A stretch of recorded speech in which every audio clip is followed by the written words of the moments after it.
Well, it's not a very good afternoon for Kenya as it mourns one of her greatest sons who was at the center stage of the 2022 general elections, former IEBC chairperson Wafula Chebukati. Welcome. This is Younib TV News at 1. My name is Joseph Kamau, but first, let's get the highlights.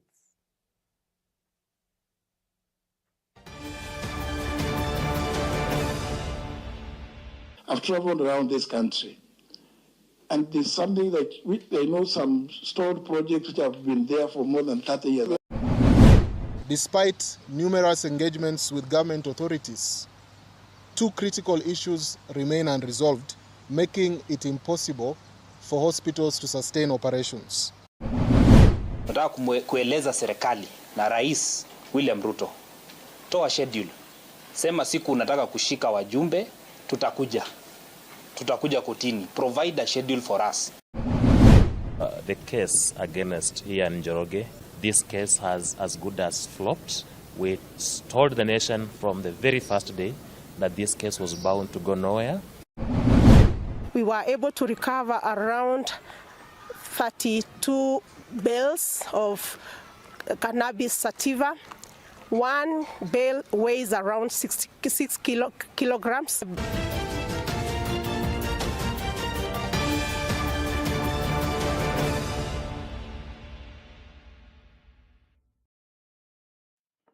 Now, the former IEBC chairperson Wafula Chebukati is dead. Chebukati died at a Nairobi hospital aged 64 after battling a long illness. This is according to his family. Now, the news of Chebukati's death came this morning with Kenyan leaders led by His Excellency President William Ruto giving out their messages of condolences. The president, in a statement, said that Chebukati was a principled and a diligent leader who served the nation with integrity. He was appointed chair of IEBC in 2017, taking Kenya through 2 general elections and finally retiring in 2023. Fare thee well, Mr. Wafula Chebukati. May God comfort the family of the former IEBC chairperson.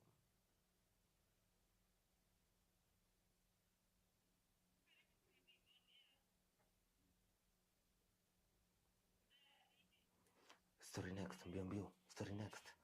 8, 7, 6, 5. Utaanza kusongesha sawa. Nikisema two new projects.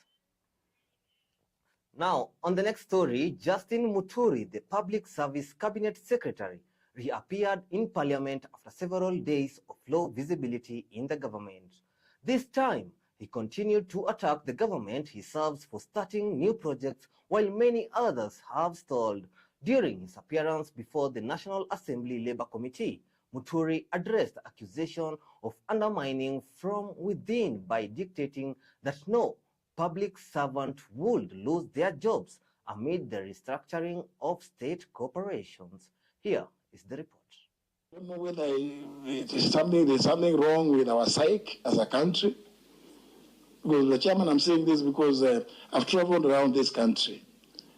And there's something that I know some stored projects which have been there for more than 30 years. We have a lot of projects that are a terrible eyesore to not just ourselves as Kenyans, but even to visitors in this country. That stored project at Matuga, that stored project in Baringo, that stored project in Embu. When you come and provide a budget of, is it 70 million? In one it's 20, another one 20.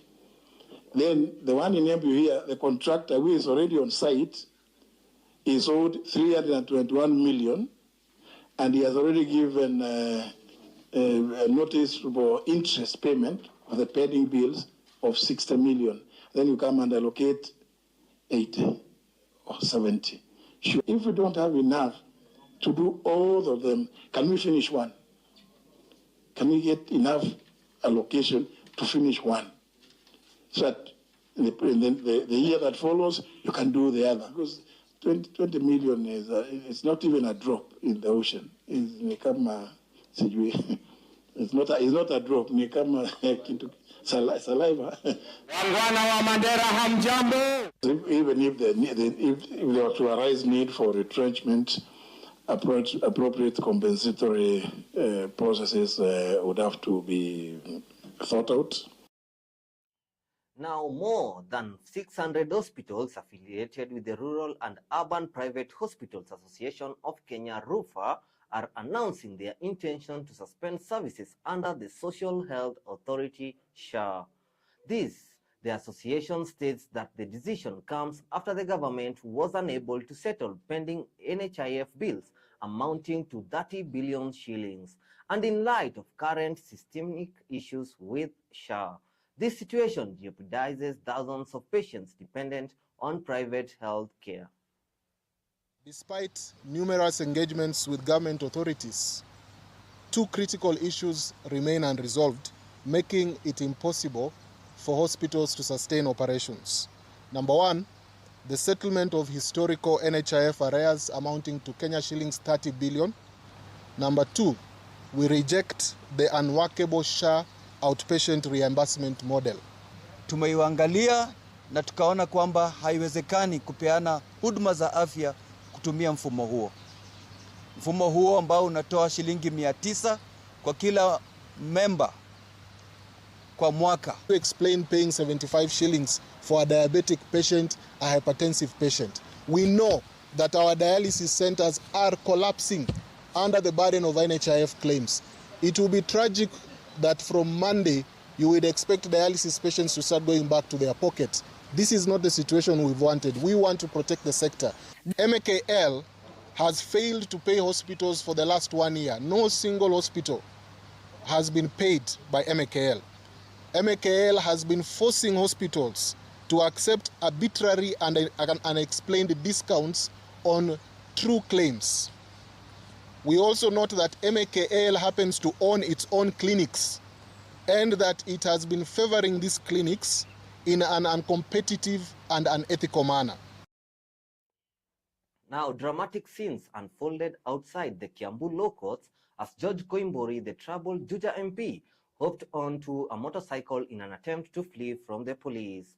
After the hearing of his alleged forgery case, Koimburi had just been released, but security officers tried to rearrest him.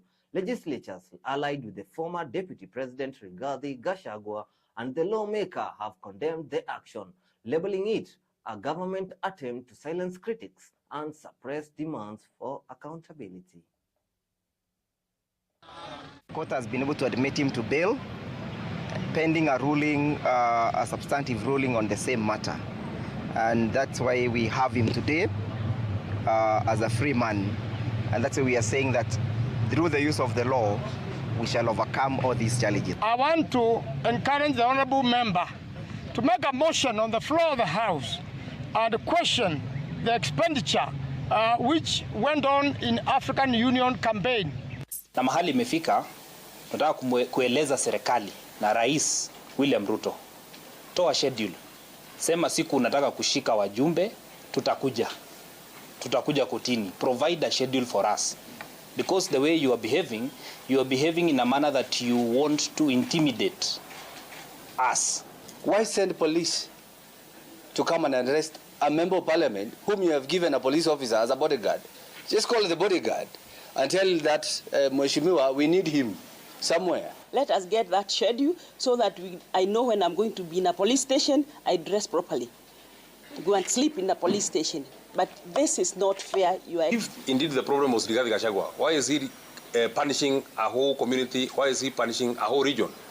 Case on point, every seat that belonged initially to Mount Kenya has been taken to other regions of the country. Kama Senator Medhu ametolewa kama mwenyekiti wa kamati ya ardhi, basi angepatia kiti kile labda mtu mwingine kutoka mlimani ambaye alipiga ndio ili endeleze, lakini sio kwamba anapeleka kwa ODM.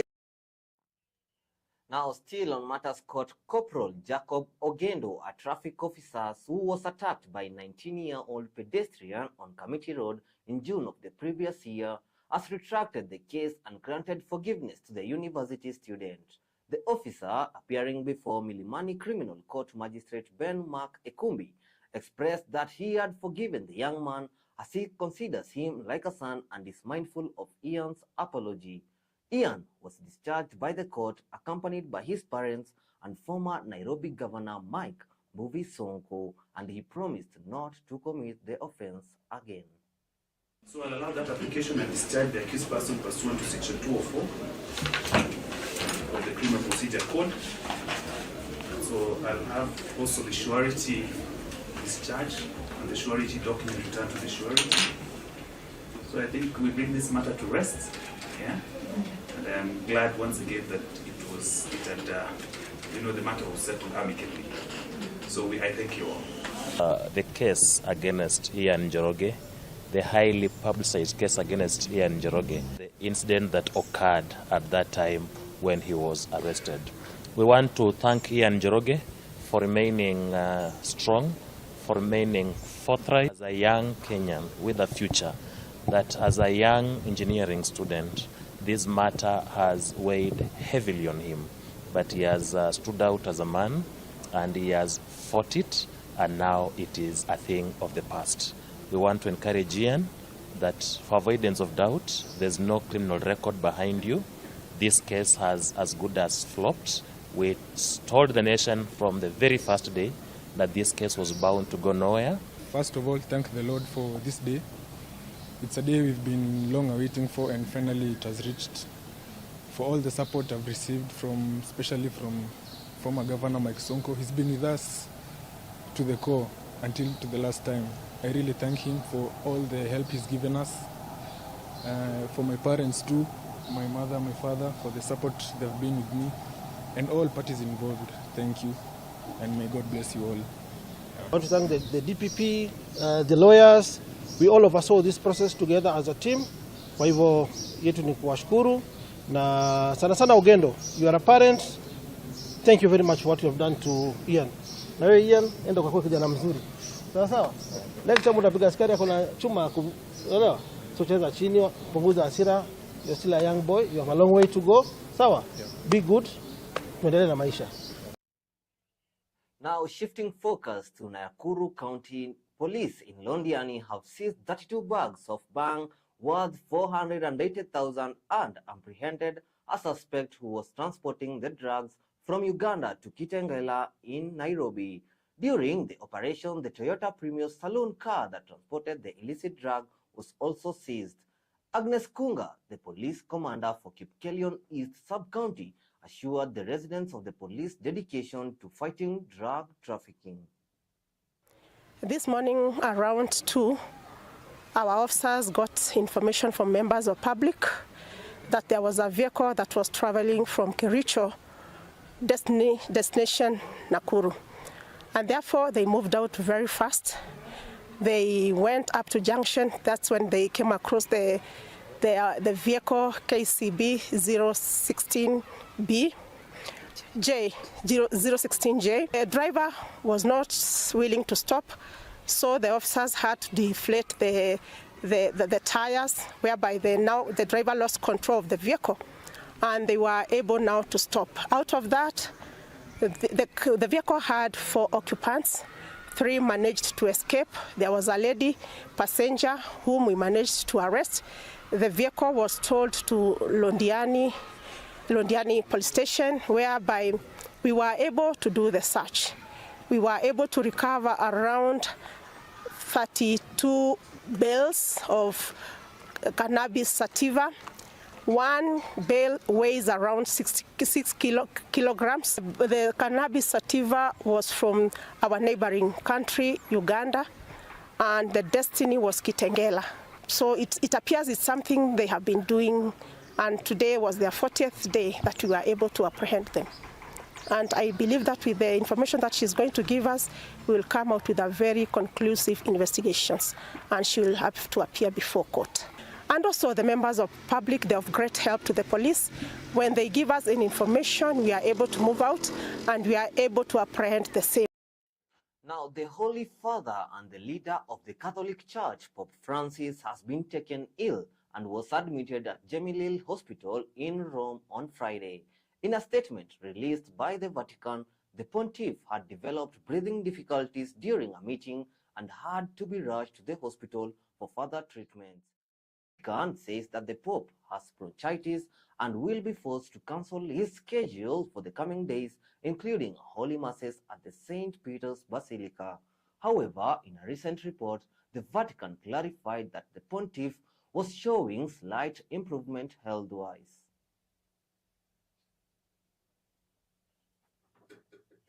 Peleka mbio.